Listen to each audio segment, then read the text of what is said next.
এই যে সুরেশ, আজও দেখি তোমার কুড়াল থামেনি। তুমি তো একদিন না একদিন বনটাই শেষ করে ফেলবে। এত পরিশ্রম করো কেমনে? বলো তো। না গো দাদা, যত গাছ কাটি ততই নতুন চারা লাগাই। প্রকৃতির সঙ্গে লড়াই নয়, তাকে ভালোবেসেই তো বেঁচে আছি। আর পরিশ্রমের কথা বলো, জীবন যতক্ষণ আছে পরিশ্রম তো করতেই হবে, না হলে পেটে খাবার যাবে কিভাবে? কিরে সুরেশ, কাঠ বিক্রি কইরা তুই তো বড় লোক হয়ে যাইতে পারস রে।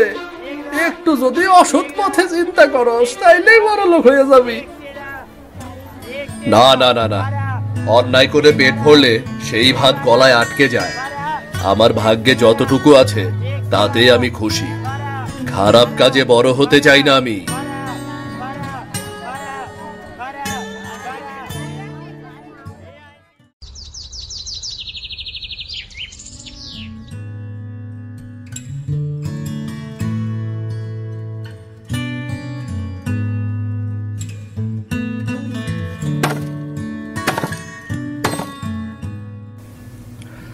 আজ এই গাছের কাঠে আলো জ্বলবে কোনো ঘরে, কোনো মা তার ছেলেকে ভাত খাওয়াবে।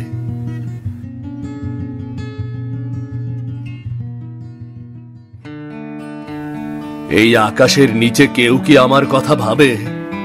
হয়তো না, তবু এই প্রকৃতি তো আমার সঙ্গী।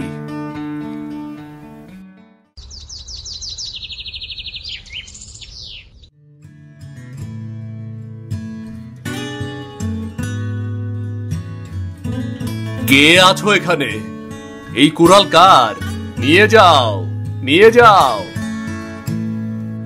এই কুড়াল যে রেখেছো, নিয়ে যাও।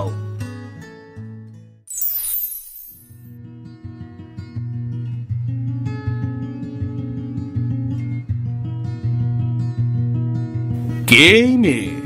এত সুন্দর। কে কে তুমি? মানুষ নাকি স্বপ্ন?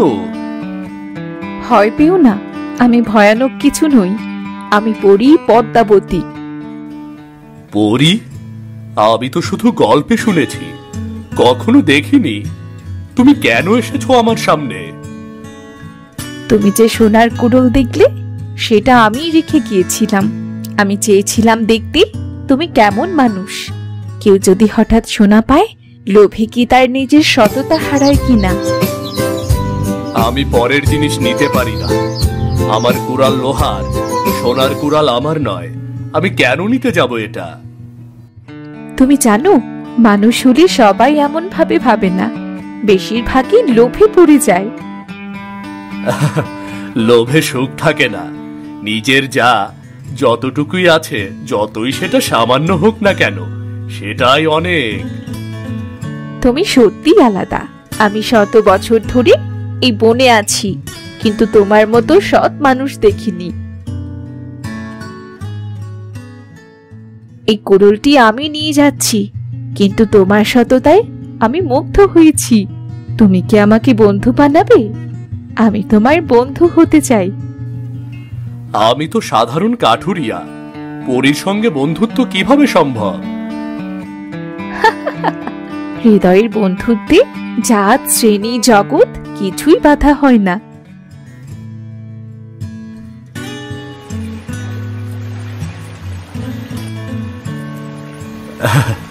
যে সত্যকে ভালোবাসে, তার সঙ্গেই স্বর্গ এসে মিশে যায় পৃথিবীতে। তোমার এমন সুন্দর কথা শুনতে খুব ভালো লাগে। তুমি এত ভালো কথা কিভাবে বলো? কথা তো মনেরই অংশ। মানুষের মন যেমন, তার মুখের কথা সেভাবেই বেরিয়ে আসে।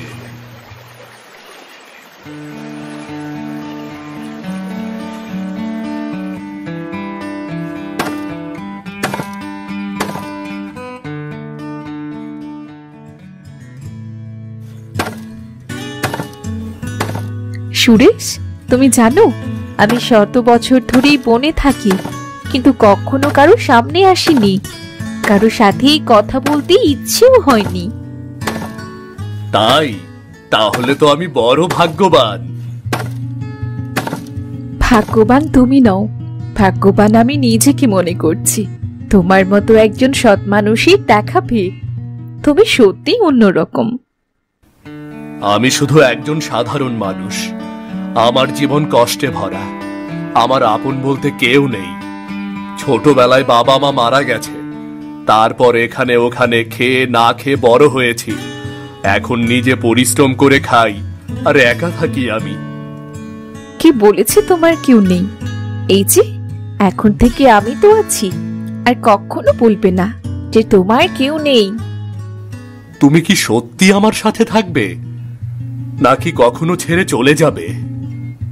না, আমি কখনো তোমাকে ছেড়ে যাব না সুরেশ। আমি তোমাকে আসলেই ভালোবেসে ফেলেছি সুরেশ। দুজনের মধ্যে এভাবেই ধীরে ধীরে বন্ধুত্ব গাঢ় হয়ে ভালোবাসায় রূপ নেয়। পদ্মাবতী সুরেশকে বনের নানা গাছের গুণ শিখিয়ে দিত। কোন গাছের ছাল দিয়ে ওষুধ হয়, কোন ফুলের গন্ধে বন্য প্রাণী দূরে থাকে। আর সুরেশ পদ্মাবতীকে শেখাতো মানুষের গল্প, গ্রামের জীবনের কথা, মাটির ঘরের সুখ দুঃখ। গ্রামের মানুষেরাও মাঝে মাঝে অবাক হয়ে দেখত সুরেশ আগের চেয়ে কতটা আনন্দে আছে। এই সুরেশ, দেখি তোর মুখে এখন রোদ উঠেছে রে। কিসের এত আনন্দ? জীবনটা ছোট, কিন্তু তাতে যদি একটু ভালো লাগা মেশে, তবে সব কষ্ট নিমেষেই দূর হয়ে যায়। কি, কারো প্রেমে পড়েছিস নাকি রে? প্রেমে পড়েছিস কারো?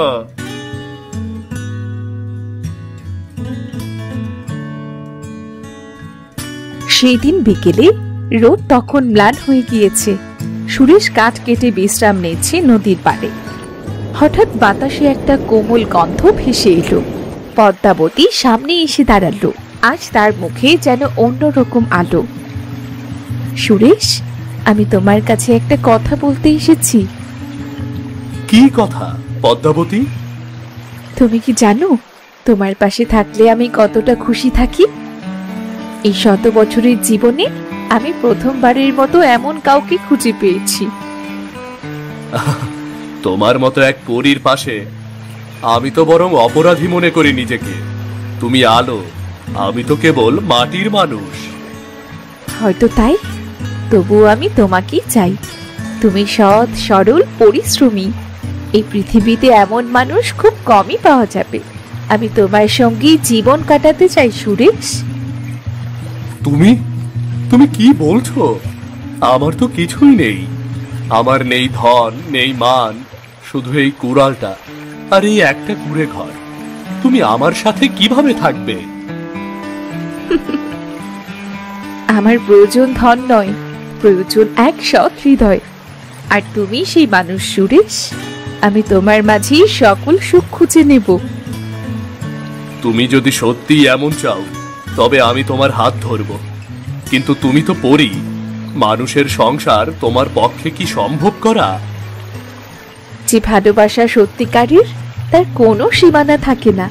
আমি তোমার পাশে মানুষের মতো থাকতে চাই।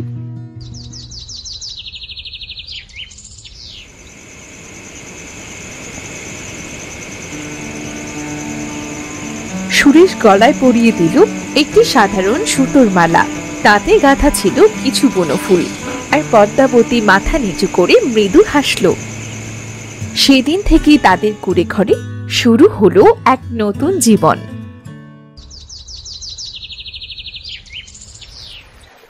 প্রতিদিন সকালে পদ্মাবতী গাছের ছায়ায় বসে সুরেশকে কাঠ কুড়াতে দেখত।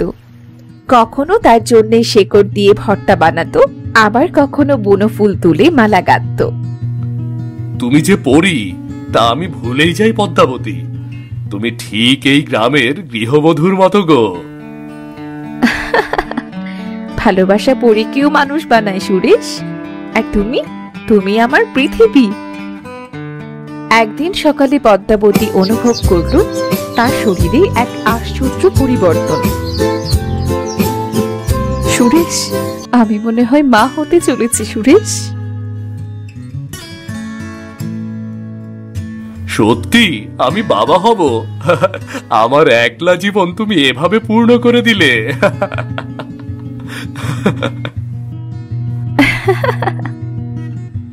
মাস কেটে গেল। অবশেষে এক ঝড় বৃষ্টির রাতে যখন বাইরে আকাশ গর্জন করছে, কুড়ে ঘরের ভেতরে শোনা গেল এক নবজাতকের কান্না। সুরেশ, তোমার ঘরে কন্যা সন্তান এসেছে। সুরেশ ছুটে এসে ছোট্ট শিশুটিকে কোলে তুলে নিল। তার ত্বক ছিল নরম ফুলের পাপড়ির মতো। এই নাম রাখলাম আলো। সে আমাদের জীবনের আলোক রেখা। আলো? হ্যাঁ, আলো। ও আমাদের জীবনের আলো। সেই দিন থেকে কুড়ে ঘর ভরে উঠল হাসি, কান্না আর মায়ায়। পদ্মাবতী তার মেয়েকে গান শোনাতো, কখনো জোনাকিদের দেখিয়ে বলতো, ওরা তোমার বন্ধু। সময় গড়াতে লাগলো। আলো ধীরে ধীরে বড় হতে লাগলো। আর তার মধ্যে ছিল মায়ের রূপ, বাবার সরলতা। কিন্তু পদ্মাবতীর মনের মাঝে এক অজানা অশান্তি জেগে উঠত। চাঁদের আলোয় নদীর ধারে বসে সে অনেক রাত চুপ করে থাকত। কি হয়েছে পদ্মাবতী? তুমি যেন দূরে সরে যাচ্ছ আমার থেকে। সুরেশ, আমি তোমার সাথে মানুষের মতো আছি ঠিকই, কিন্তু আমার ভেতরে তো পরীর রক্ত বইছে। আমি তো পরী। আমার খুব ভয় হয় তোমাকে ছেড়ে, আমার মেয়েকে ছেড়ে, এই সংসার ছেড়ে যদি কখনো আমায় চলে যেতে হয়। এই কথা কখনো বলবে না। আমি তোমাকে কোথাও যেতে দেব না, কোথাও না।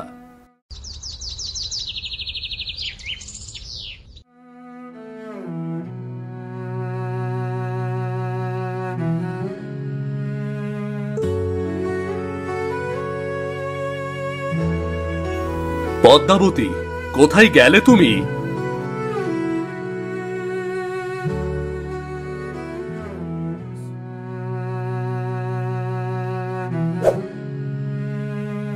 পদ্মাবতী, কোথায় তুমি? আমাকে ছেড়ে যেও না, ফিরে এসো। আমি তোমাকে ছাড়া থাকতে পারবো না। পদ্মাবতী, কোথায় তুমি? দিন গড়িয়ে সন্ধে নামলো। সুরেশের গায়ে ধুলো, চোখে জল। এক পাগলের মতো সে এইদিক সেদিক ছুটছে। গ্রামের এক বুড়িমা, যিনি প্রায়ই পদ্মাবতীর জন্য তাবিজ বানিয়ে দিতেন, ধীরে ধীরে এগিয়ে এলেন। তার চোখে যেন এক গভীর জ্ঞান। তিনি শান্ত কণ্ঠে বললেন, ওরে সুরেশ, কান্না থামা বাবা। তোর বউকে খুঁজে কোনো লাভ নেই। সে তো আর মানুষ না, সে এক পরী। পরিরাজ্যের শপথ ভেঙে সে মানুষের সংসার করেছিল। এখন নিশ্চয়ই পরিরানী তাকে শাস্তি দিয়েছে। তাকে হয়তো তাদের দেশে নিয়ে গেছে। না মা, এমন হতে পারে না। সে আমার বউ, আমার আলোর মা। সে কেন আমাকে না বলে চলে যাবে? কেন চলে যাবে? পরীরা দীর্ঘকাল মানুষের কাছে থাকতে পারে না বাবা। তাদের নিয়ম আলাদা। তোর বউ তোদের ছেড়ে যেতে বাধ্য হয়েছে। সে তো আর নিজের ইচ্ছে চায়নি, তাকে জোর করে নিয়ে যাওয়া হয়েছে। সুরেশ মাটিতে বসে পড়ল।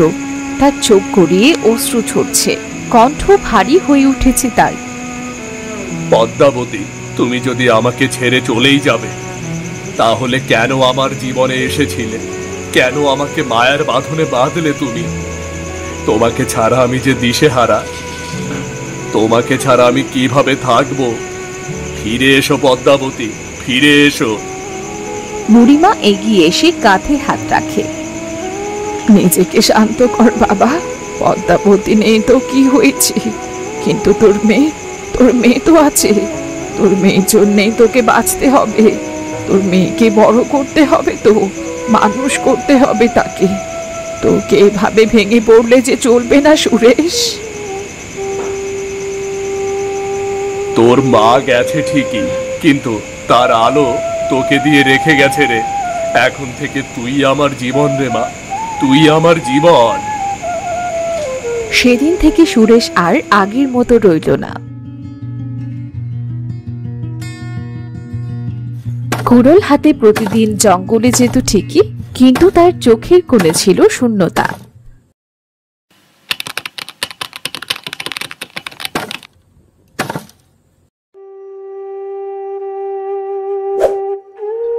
বাবা, তুমি হাত দিও না, আমি আছি তো বাবা। সুরেশ তাকিয়ে দেখে আলো যেন ঠিক তার মায়ের মতোই হয়েছে। জঙ্গলের কোন গাছ কি কাজে আসে সে সব কিছুই জানে। আচ্ছা বাবা, আমার মা কোথায়? মা, জানি না রে মা, আমি তোর মাকে হারিয়ে ফেলেছি। সুরেশ কোনো উত্তর দিতে পারে না। পরদিন সুরেশের পায়ের ব্যথার কারণে সুরেশ জঙ্গলে কাঠ কাটতে যেতে পারে না। বাবা, আজ আমি জঙ্গলে কাঠ কাটতে যাব। না রে মা, তুই পারবি না। আমি এখন বড় হয়েছি বাবা, আমি নিশ্চয়ই পারবো। সাবধানে যাস তাহলে মা। আচ্ছা বাবা, তুমি চিন্তা করো না, ঘরে খাবার রাখাই আছে, তুমি খাবার খেয়ে নিও কেমন?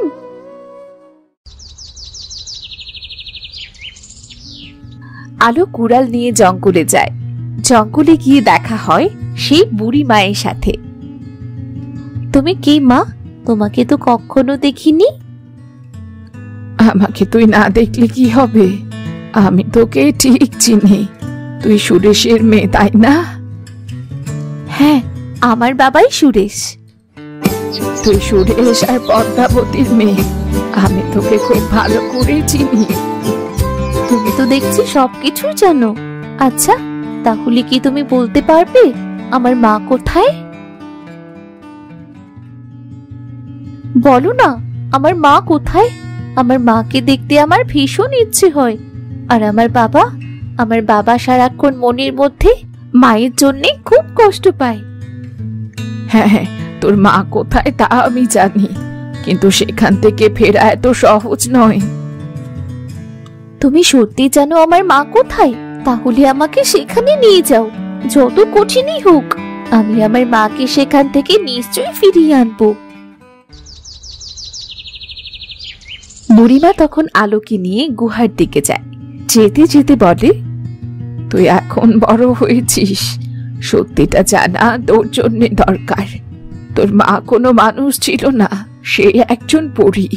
আর তোর বাবার সাথে বিয়ে হয় তাদের ঘরেই তুই জন্ম নিস। তোর বাবার কখনো সাধ্য নেই তোর মাকে ফিরিয়ে আনার, তবে তুই তোর মায়ের সন্তান। তোর শরীরে তোর পরিমায়ের রক্ত বইছে যে, আর তাই তুই পারবি তোর মাকে ফিরিয়ে আনতে। আলু সব কথা শুনে প্রচন্ড অবাক হয়, আর এরপর সে গুহার কাছে পৌঁছে যায়। সাবধান, এই গুহায় প্রবেশ করে প্রতিটা পদক্ষেপ খুব সাবধানে নিতে হবে। কোনো ভুল হলে শাস্তি ভোগ করতে হবে তোকে।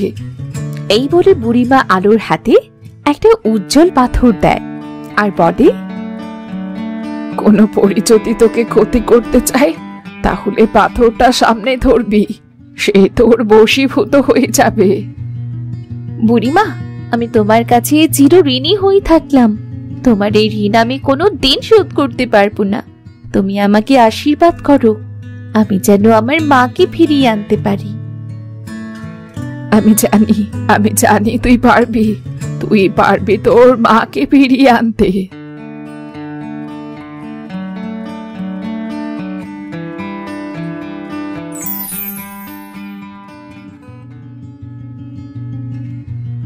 কি তুমি কোথায় যাবে?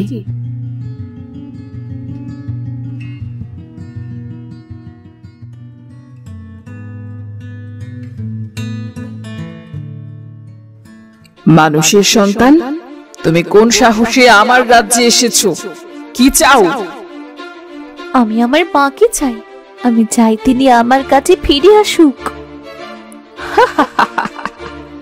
তুমি যদি তোমার মাকে ফিরে পেতে চাও তবে তোমায় 3টে পরীক্ষা দিতে হবে। যদি পরীক্ষায় উত্তীর্ণ হতে পারো তবেই তোমার মা তোমার কাছে ফিরবে। আমি আমার মাকে ফিরে পেতে সব ধরনের পরীক্ষা দিতে প্রস্তুত। এই গুহার ভেতরে ছায়ায় ঝুলে থাকা সমস্ত জিনিস শনাক্ত করো। চোখে দেখা সত্য, মনে বিশ্বাস। যা পারলে তুমি সফল হবে। আলো ধীরে ধীরে গুহার ভেতরে প্রবেশ করলো। অন্ধকার হাত ছুঁয়ে সে চিহ্নিত করলো ঝুলন্ত ঝুড়ি, গাছের ডাল, লতা এবং ছোট ছোট জ্বলন্ত রত্ন। এই সব তোমার। তুমি সারা জীবন পৃথিবীতে রাজত্ব করতে পারবে, বিনিময়ে তুমি তোমার মাকে পাবে না। আমার কোনো ধনরত্ন চাই না, আমি আমার মাকে ফিরে চাই। আমার মাই আমার কাছে সবচেয়ে বড় সম্পদ। মায়ের প্রতি আলোর ভালোবাসা দেখে রানী খুব খুশি হয়ে গেল। মায়ের সঙ্গে দেখা করার জন্য তোমার নিজের জীবনকে ঝুঁকিতে ফেলতে হবে। সাহস আর ভালোবাসার শক্তি প্রমাণ করো। আমি যদি হাল ছাড়ি তবে যে আর মাকে ফিরে পাবো না। আমাকে যে হাল ছাড়লে চলবে না। তোমার সাহস আর ভালোবাসা সত্যি, তোমার মা তোমার কাছে ফিরে যাবে। হঠাৎ গুহার ভেতর থেকে আলো ঝলমল করতে লাগলো। আলো, তুমি আমায় নিতে এসেছো? মা, আমি চাই তোমাকে আর কেউ আমাদের থেকে আলাদা করতে পারবে না। আমরা একসাথে থাকবো মা। তুমি মানুষ হয়েও ভালোবাসা, ধৈর্য আর সাহস ও সততার প্রমাণ দিয়েছো। আমি তোমার উপর খুব খুশি হয়েছি। যাও, আজকে থেকে তোমার পরিমাকে আমি মানুষ বানিয়ে দিলাম। সে তোমাদের সাথেই সারা জীবন থাকবে আর কখনো তোমাদের থেকে আলাদা হবে না। আপনাকে অনেক ধন্যবাদ রানী।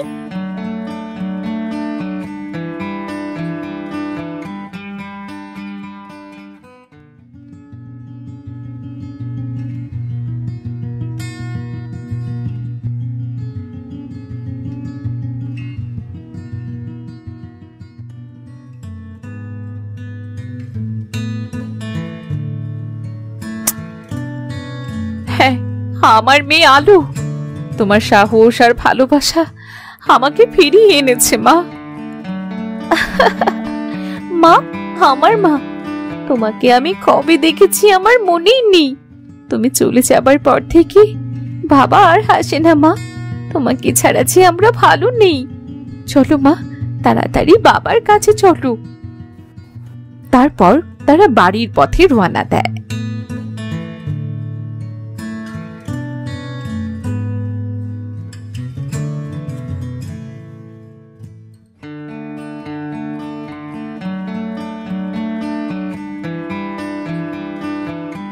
পদ্মাবতী, তুমি ফিরে এসেছো।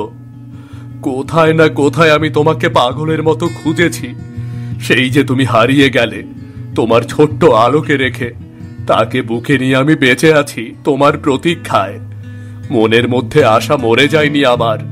সব সময় ভাবি মৃত্যুর আগে হলেও যেন তোমাকে আরেকবার দেখতে পাই, আমি আরেকবার দেখতে পাই তোমাকে।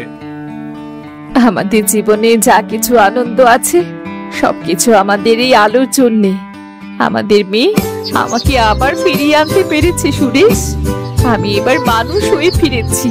আর কখনো তোমাদের ছেড়ে যাব না সুরেশ, আর কখনো না। তাদের কুড়ে ঘরে ফিরে এলো আবার সেই হারিয়ে যাওয়া সুখ। আলো দাঁড়িয়ে তার বাবা মায়ের হাসি মুখ দেখে আনন্দিত হয়। বাবা মা, আমরা আবার এক হলাম। আমাদের কেউ আর কখনো আলাদা করতে পারবে না। সত্যিকারের পুরস্কার কেবল ধন নয়, ভালোবাসা, সাহস আর সততা। আর আমরা সেই পুরস্কারই পেয়েছি।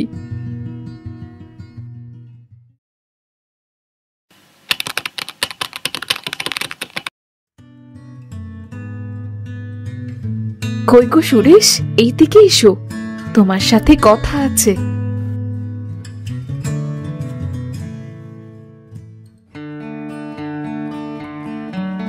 কি হয়েছে গো, ডাকছো কেন? এর মধ্যে কি আছে মা? আগে খুলে দেখো না কি। আচ্ছা মা, দাও আমি খুলছি। এ তো অনেক দামি মণিমুক্তা মনে হচ্ছে। হ্যাঁ, তাই তো। তুমি এগুলো কোথায় পেলে? পরীর রাজ্য থেকে আমায় যখন বিদায় দিয়েছিল, তখনই আলোর সততায় আর সাহসী খুশি হয়ে পরীরানী এইগুলো দিয়েছে। সে খারাপ নয়। আমাদের পরীরাজ্যে একটা নিয়ম আছে, পরীরা কখনো মানুষের সাথে থাকতে পারবে না, তাই সে রেগে গিয়েছিল তোমাকে নিয়ে সংসার করার কথা শুনে। তবে তার মন ভালো। মা, এই মণিমুক্ত দিয়ে কি হবে? আমরা এগুলো দিয়ে কি করব? এগুলো বিক্রি করে তোর বাবা কোনো একটা ব্যবসা করবে। কি বলো পদ্মাবতী, আমি কি ব্যবসা করব? যে কোনো কিছু একটা ভেবে চিন্তে করতে হবে, কারণ আমাদের মেয়ে বড় হয়েছে। তুমি সারা জীবন কাজ কেটে যাবে তা তো আর হয় না। আমি চাই তুমি একটা ব্যবসা করো, আমাদের সংসারে সুখ শান্তি আসুক। হ্যাঁ বাবা, মা তো ঠিকই বলেছে। তুমি একটা ব্যবসা করতে পারো। যে বাজারে তুমি কাঠ বিক্রি করতে চাও, ওই বাজারেই তুমি একটা দোকান দিতে পারো বাবা। হ্যাঁ রে মা, তোর মতন সাহসী আর বুদ্ধিমতী মেয়ে আর তোর মায়ের মতন স্ত্রী থাকলে আর কিসের চিন্তা রে? তুমি কোনো চিন্তা করো না, তুমি শুধু কাজ করে যাও, আমরা তোমার সাথে আছি। বাবা, আমিও তোমার সঙ্গে দোকানে কাজ করব। আমরা একসাথে সফল হব বাবা। তুই তো আমার সবচেয়ে বড় সম্পদ রে মা। তোকে নিয়েই আমাদের যত স্বপ্ন, তুই তো আমাদের আলো রে।